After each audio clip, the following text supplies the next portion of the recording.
Gilas Pilipinas, sigurado na ang panalo kontra sa Qatar. Mukhang basic na lang sa Gilas, natalunin ang mga mas maliliit na player ng Qatar national team. Pero mukhang minamalas ang Gilas Pilipinas.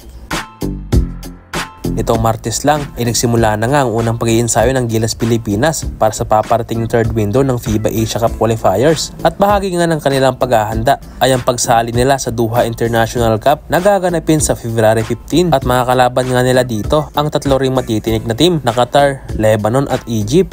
Nauna nang dumating sa Doha, Qatar ang team ng Egypt na mukhang mahihirapan ng Gilas dito mga boss dahil halos puro higanting player ang mga baon nila. Ngunit mauunang makakalaban ng Gilas ang Qatar. Ang kupunan na to ay binubuo din ng mga talented ding mga player. Ngunit di hamak na mas may advantage talaga ang Gilas Pilipinas at mas malakas kumpara sa team na to. Kung paano ko nasabi yun, halika at pag-usapan natin ang lineup nila. Ang nangunguna nga sa scoring average ng Qatar ay itong si Mike Lewis, isang 6'2" splash point guard na merong malawak na court vision dahilan kaya siya ang nagiging playmaker ng kanyang team. At kayang-kaya rin itong pangunahan ng opensa ng Qatar na kayang pumuntos in and out kahit na mas malaki ang kanyang opponent at nakakapag-average nga ito ng 19.6 points, 2.5 rebounds, and 3.5 assists. Ang sunod ay itong 6'7" center nila na si Tyler Harris, isang dominanteng sentro na kayang magdala ng bola at merong speed at footwork na merong average na 14.5 points and 10 rebounds. At ang best defender nga para dito ay si AJ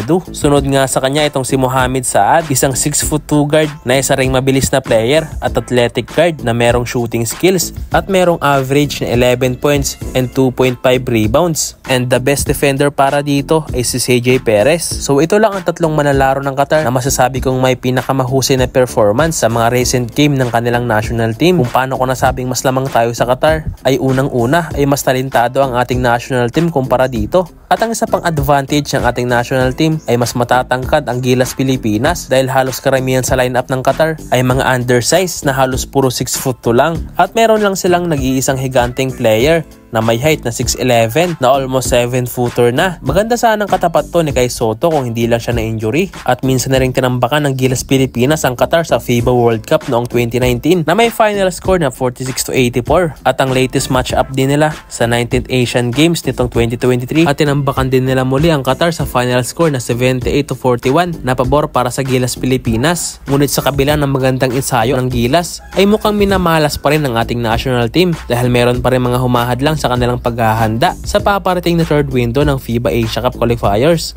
Unang-una na nga dyan nang ma-injury nga itong si Kai Sotto sa kanyang ACL kaya hindi siya makakapaglaro para sa Gilas. At si Troy Rosario naman na dapat kapalit ni Kai ay napabalita rin nagtamo ng knee injury sa huling laban nila sa quarterfinals ng PBA kontra sa Meralco. Nakasama man si Troy sa unang practice ng Gilas ngunit hindi nga siya makakapaglaro para sa Doha International Cup at mismong si Al Francis Chua na ang nagsabing magpapahinga daw muna si Troy pero sigurado pa rin maglalaro siya sa FIBA. Ganon din naman si Dwight Ramos na nagtamo rin ng ankle sprain sa huling laban niya sa Japan. Gaya ni Troy ay nakapag-participate din naman itong si Dwight sa first practice ng Gilas Pilipinas nitong Tuesday. Ngunit wala pa rin kasiguruduhan ang serbisyo ni Dwight Ramos dahil marami pa ang pwedeng mangyari.